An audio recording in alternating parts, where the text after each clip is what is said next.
Hi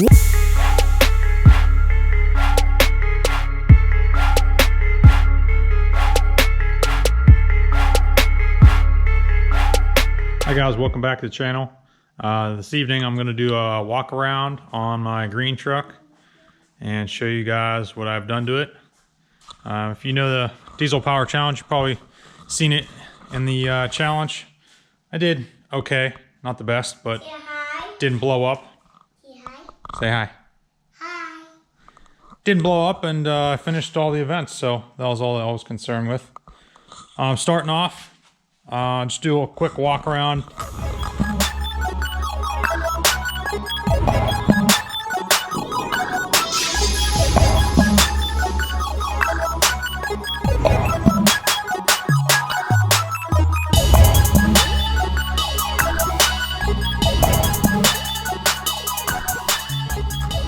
The truck was already painted when I got it out of California, Fresno, California. It's really solid. I'm not exactly sure what the color is. I have not a clue what it's off of, but I haven't seen the color around on any other vehicle. Originally the truck was two-wheel drive. It had a 390 in it when I got it. It was pretty plain Jane, just all stock, two-wheel drive front end, two-wheel drive, I think it was like a Dana 60 or something in the rear. I put the 05 axles under it, same as I did the brown truck. So it has a 05 front axle. It has an 05 rear axle. It's a Sterling 10.5. It has, right now, ATS cover on it, disc brakes. The truck has 22 by 12 American Force concave wheels. The tire size of 305 45 22.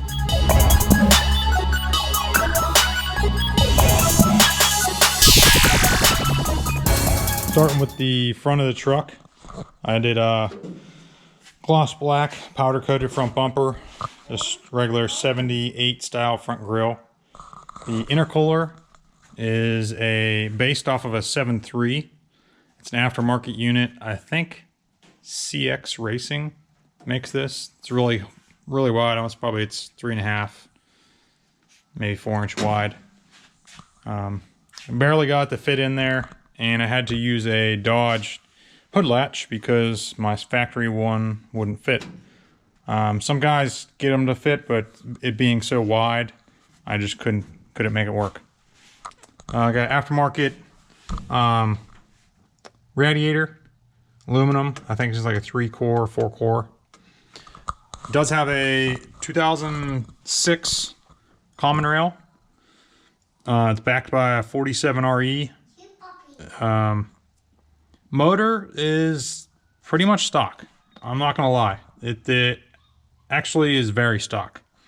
Besides the head bolts, some valve train, push rods, it's basically an unopened motor. I've done a little over 1,000 horse. Motor's still kicking.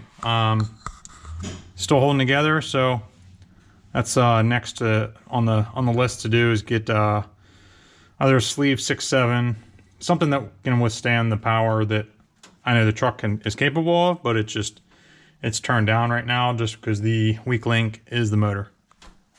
It's got fleece, twin CP3 kit on it. All the compound, all the piping, I've done myself.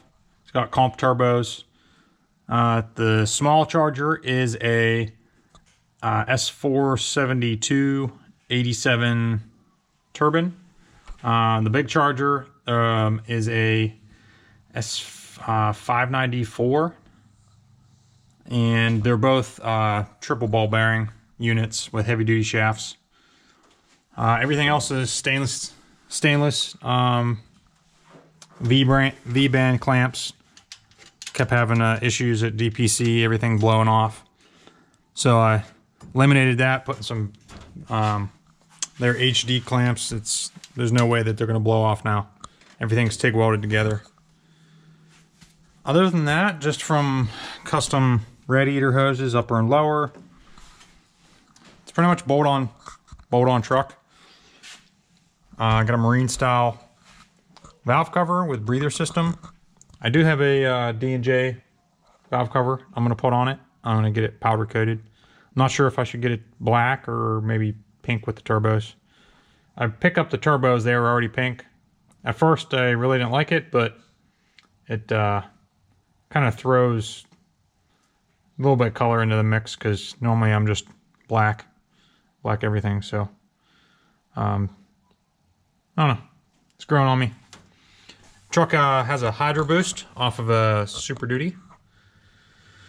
Does have nitrous. It's not hooked up yet. I actually took it off after the DPC. Figured at my current elevation versus Colorado, me spraying how much I was, the motor probably wasn't going to be too happy. PSC reservoir kit and motor mounts. These motor mounts are common rail. I believe I used 2 lefts, which are the shorter ones, and I made my own mounts, and that worked out. So I used 2 lefts. It's all off the shelf replacement stuff. Front end, similar, is to the brown truck. Super Duty coils. This does have double Rancho adjustables on the front with flight fabrication limiting straps.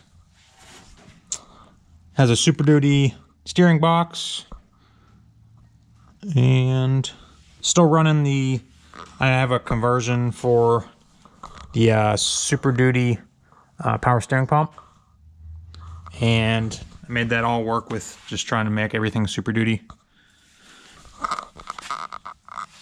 Got Warren lockout hubs. These are almost a must.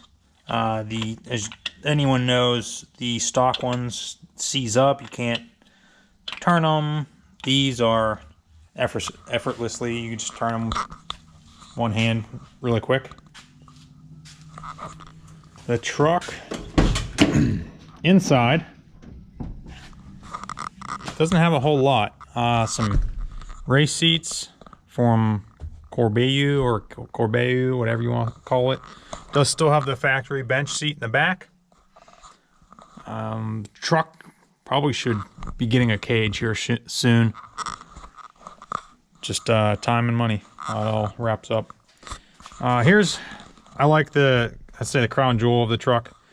I'm really excited about this, in that this is probably the only truck in the world, maybe, it has, well, I back up, the only truck that is a 73 to 79 style that has paddle shifters.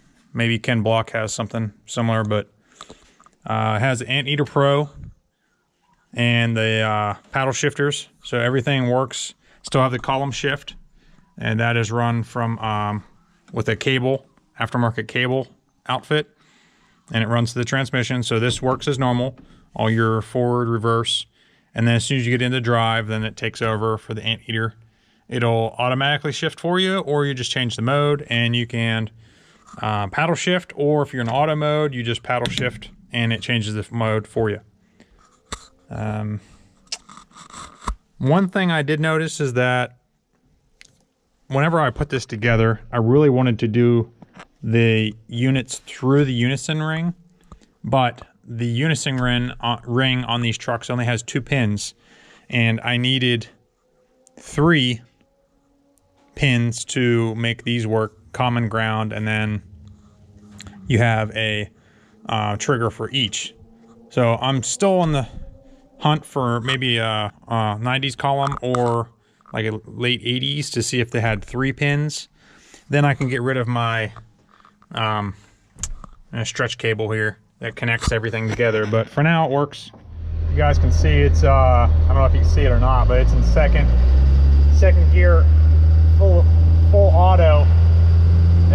when my torque converter is locked up. And then my paddle shifters, I can change from auto at any point. So you see here, I'll just click it down. Now it's a manual, first gear. So I'm still in manual. And then what I'm gonna do is just get on it, click it second, click it third.